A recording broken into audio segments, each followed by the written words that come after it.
Oke, kita lanjut ya. Bahwasanya di yang sekarang kita ke poin 3, yaitu kehidupan ditentukan dari kebiasaan ya. Poin yang pertama ya, kebiasaan yang saya buat ya itulah yang membentuk diri saya ya. Jadi kebiasaan itu dipengaruhi oleh pertama alurnya itu dari perasaan, kemudian dari apa? Perasaan, kemudian pikiran, perkataan, kemudian dengan tindakan atau perbuatan. Dan ketika itu diulang-ulang ya, diulang-ulang kemudian akan menjadi sebuah habit ya atau kebiasaan. Dan kebiasaan ketika diulang-ulang akan menjadi sebuah karakter. Dan karakter ketika dilakukan dengan banyak orang ya, karakternya baik ya, akan membentuk budaya ya, budaya yang baik. Nah, sehingga ketika budaya yang baik tersebut akan dilakukan dalam skala yang lebih besar lagi secara masif, dalam mungkin skala kecamatan, kabupaten, atau bahkan mungkin satu negara, itu akan menciptakan sebuah peradaban ya, akan menciptakan sebuah peradaban. Kemudian apa terkait informasi ya, poin yang berikutnya adalah terkait dengan informasi.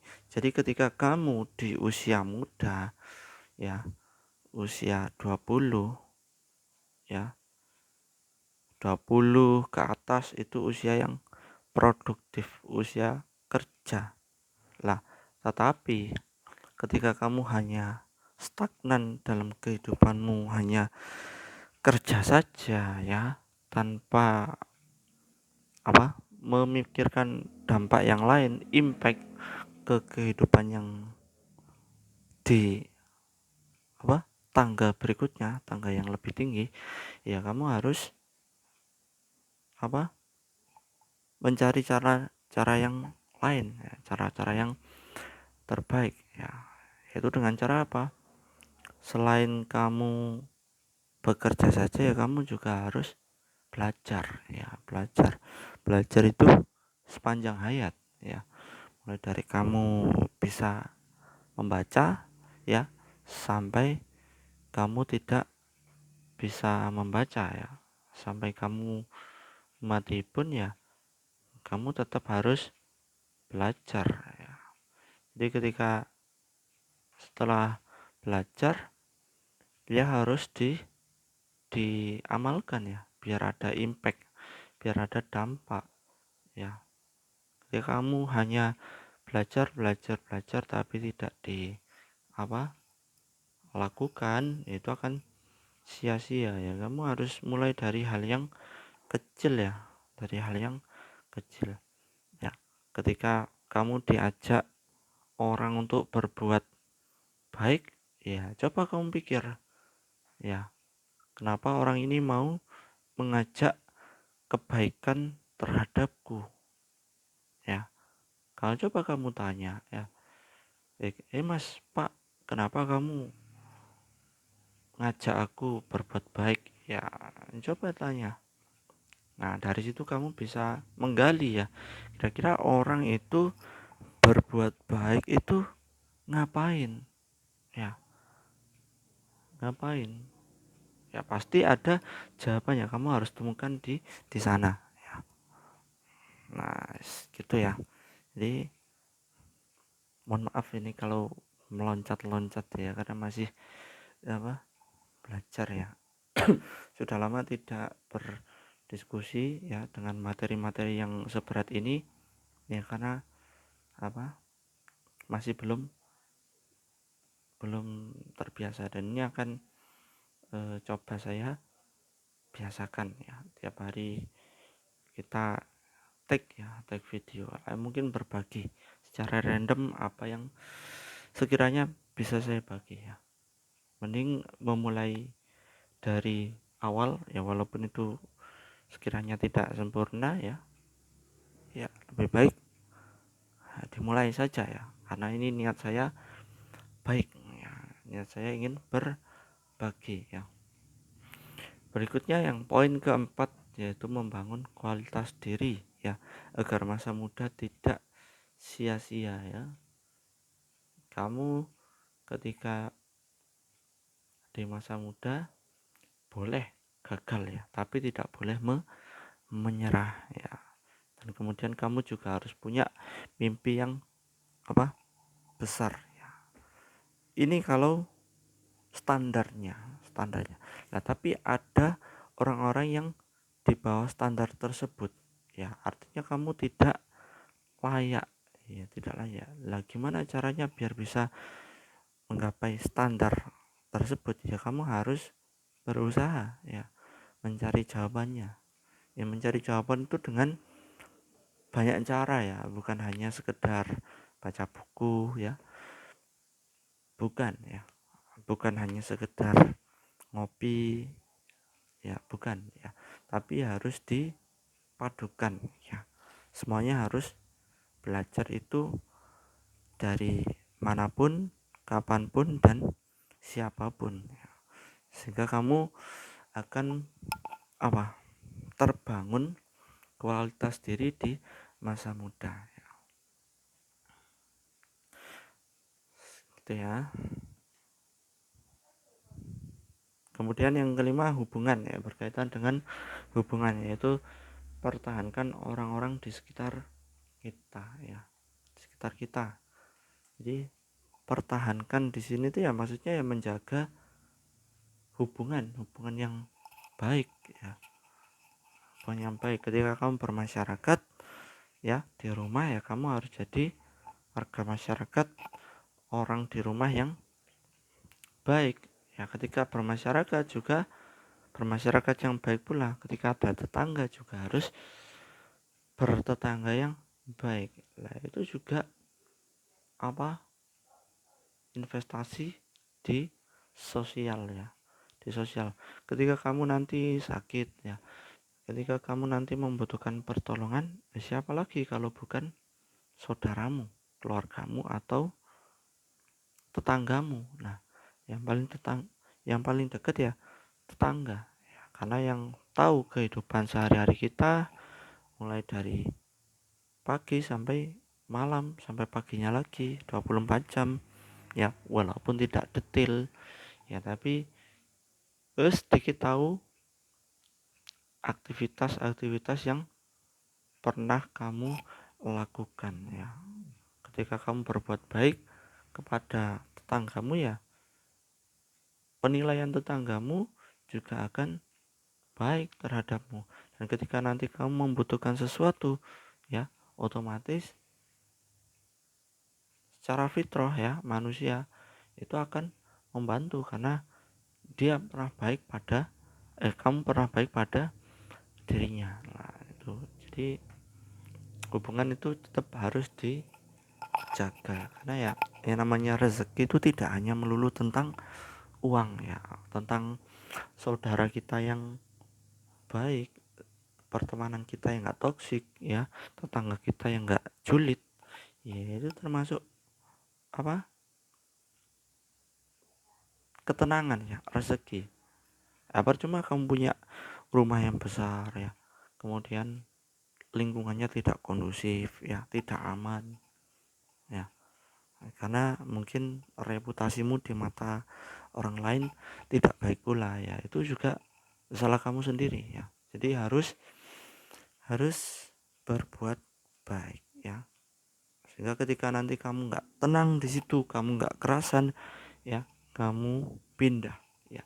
Begitu pula di lingkungan yang baru, kamu juga tetap kayak gitu, nggak bisa merubah ya, selamanya juga akan seperti itu ya. Jadi ada aksi pasti juga ada reaksi, itu ya hukum alam ya, yang sudah pasti akan kita lalui. Dan yang terakhir adalah daftar impian di umur 20-mu ya, itu apa saja untuk kehidupan tanpa penyesalan ya.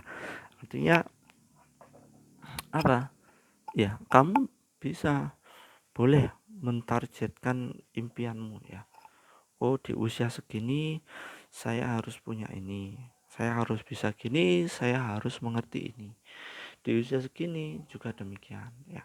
Jadi goalnya juga jelas ya. Oke, jadi saya di bab yang terakhir ini akan membagi tentang eh, beberapa fase ya. Beberapa fase.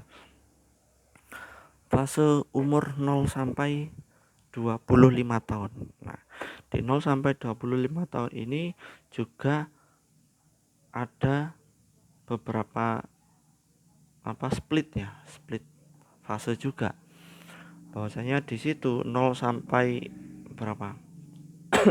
0 sampai 6 tahun ya, katakanlah 0 sampai 6 tahun itu fase-fase ketika kamu harus golden age ya, belajar ya, bersenang-senang ya, tapi dan ini pengaruhnya dari lingkungan keluarga, orang tua khususnya ya. Ya, orang tuanya toksik ya, anaknya juga jadinya toksik sejak dini ya. Broken home di awal juga akan mempengaruhi tumbuh kembang anak ya di usia 0 sampai 6 tahun. Kemudian usia 6 sampai 12 tahun juga masih golden age ya. Kalau di fase ini kamu bagus ya, dari 0 sampai 6 bagus, 6 sampai 12 juga bagus ya, sampai lulus SD pun juga bagus. Lah ini ya juga kedepannya berpeluang akan bagus pula ya, dalam artian ya positive vibe ya, perkembanganmu itu bagus, entah itu dari segi akademis, pengetahuan maupun sikap ya, sikap. Nah, juga termasuk psikologi ya, psikologinya juga akan berkembang dengan optimal dan baik. Kemudian di fase yang setelah itu ya, umur 12 sampai 15 ya, 12 sampai 15 atau mungkin 13 sampai 15 ya, 3 tahun di usia SMP ya, kamu harus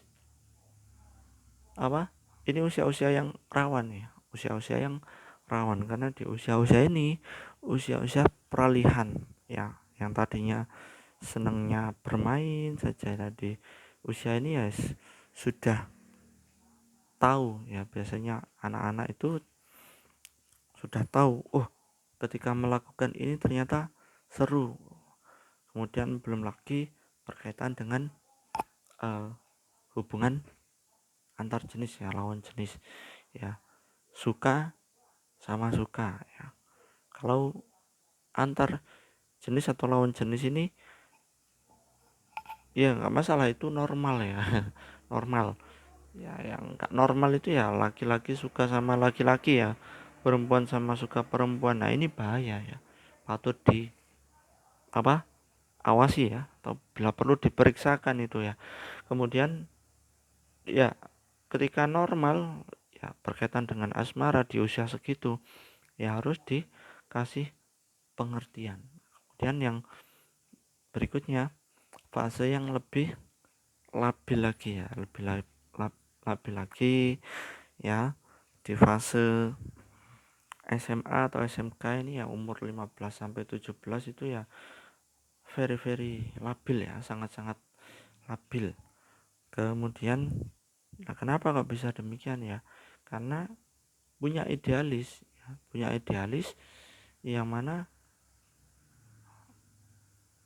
tiap laki-laki dan perempuan tuh itu beda-beda biasanya, responnya juga beda-beda ya. Kalau dari laki-laki biasanya nggak pengen disentuh ya, nggak pengen didikte, juga nggak pengen diarahkan ya. Kita sebagai orang tua bagaimana harusnya ya, kita harus tetap menasehati ya, dengan cara apa ya, kamu harus menasehatinya dengan ini pilihanmu. Nah, jika ini pilihanmu, kamu harus bisa bertanggung jawab ya atas pilihan yang kamu inginkan. Jika tidak mau menerima masukan dari orang tua ya, ya biasanya beda. Kalau perempuan beda ya, perempuan itu kalau ketika kayak dibiarkan tuh malah kayak nggak dipedulikan ya, ya responnya beda-beda ya. Kalau kita nanti sesuaikan ya. Jadi itu di eh, fase-fase usia 15 sampai 17 ya. Kemudian fase 18 ya sampai katakanlah mungkin kuliah ya, kuliah 4 tahun sampai umur 21 ya. 21 itu kalau nggak molor ya, itu pas ya, berarti di umur 20 tahunan. Artinya apa? Kesemuanya ini tadi di usia fase muda ya, di fase yang pertama ini kamu habiskan dengan cara optimalisasi ya, investasi dari leher ke atas ya, leher ke atas. Kamu harus punya mindset, kamu harus punya pandangan yang luas dan pikiran jauh ke depan ya, tidak hanya memikirkan kesenangan sesaat saja. Oh, ketika nanti saya pacaran ya, punya cewek cantik ya, kemudian kaya ya, cantik ya, kamu harus memikirkan dampak jauhnya ke depan tuh gimana ya. Coba kamu tanya sama orang-orang yang pacaran setelah itu menikah ya, kebanyakan itu setelah pacaran ya mau lanjut ke jenjang nikah itu ganti ya, ganti pasangan ya, ganti pasangan ya, kebanyakan gitu karena ya labil ya, usia masih labil dihadapkan dengan apa, permasalahan atau jenjang yang lebih serius ya. Pernikahan itu serius ya, harus komitmen ya, karena itu adalah sebagai bentuk tanggung jawab kita. Lah ketika kamu belum siap kok kamu pacaran ya, pacaran itu biasanya labil. Ketika kamu sampai di hari H pernikahan dan kamu menemukan jodoh yang cocok ya, mungkin jodohmu itu bukan yang kamu pacari 5 sampai 10 tahun ke belakang ya, itu berarti akan apa, sama saja kamu me, apa ya, merawat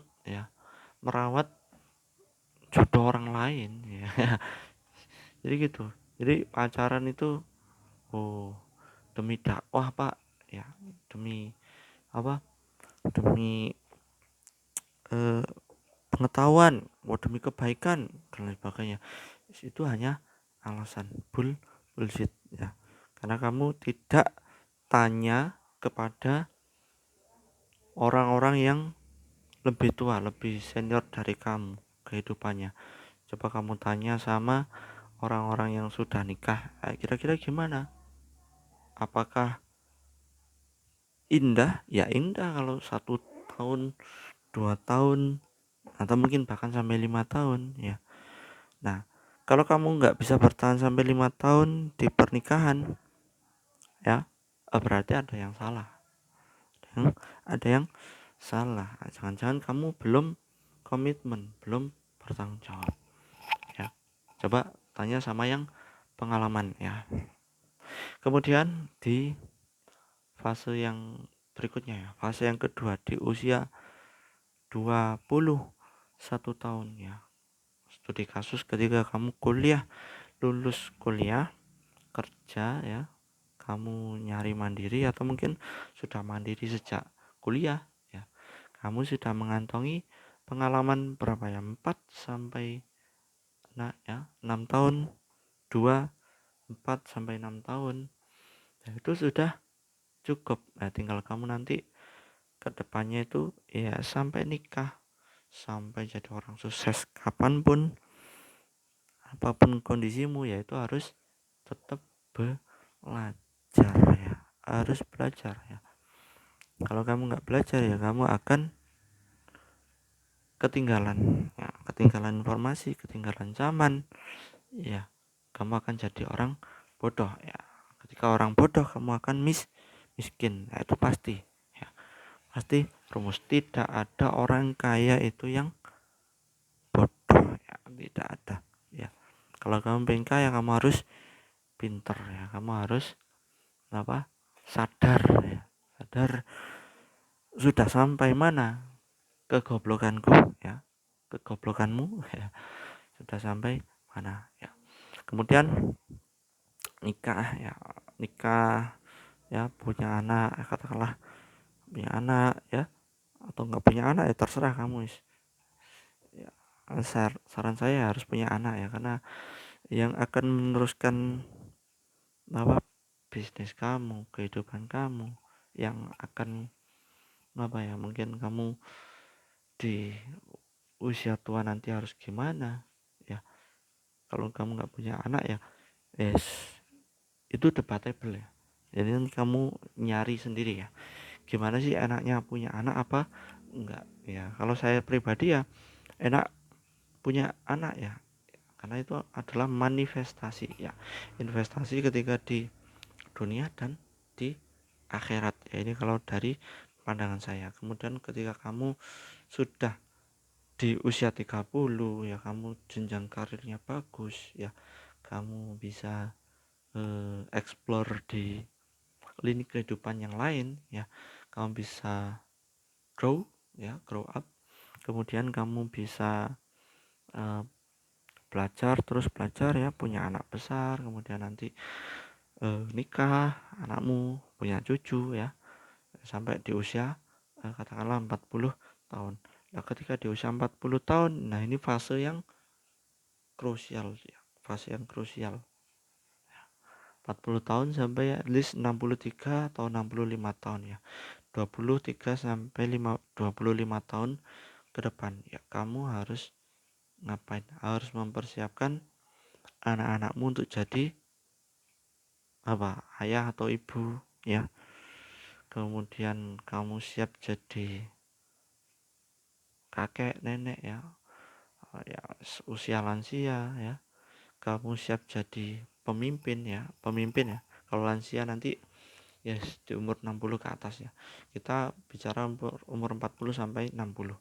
Kamu akan jadi pemimpin ya, kamu akan jadi biasanya ditokohkan. Lah, bagaimana di usia 30 ya? Apakah nggak bisa jadi pemimpin? Ya, bisa. Ya bisa. Ya, bisa ya, tergantung nanti kamu punya leverage apa enggak ya. Kamu bisa memaksimalkan potensimu apa tidak ya. Kalau tidak ya, ya coba nanti tunggu di usia momentum-momentum yang berikutnya. Usia 40 kah? Tapi yang jelas kamu harus punya apa? Harus punya keutamaan, harus punya kelihayan, keahlian yang bisa kamu tonjolkan, yang bisa kamu berikan untuk masyarakat, sehingga masyarakat itu menilai kamu itu punya kapasitas, kamu itu punya kapabilitas, yang dimana masyarakat tersebut akan membutuhkan akan kehadiranmu ya. Jadi hidup itu long life ya, khairunas anfa'uhum linnas ya. Kamu harus berbuat baik ya, demi apa, kebermanfaatan untuk orang lain ya.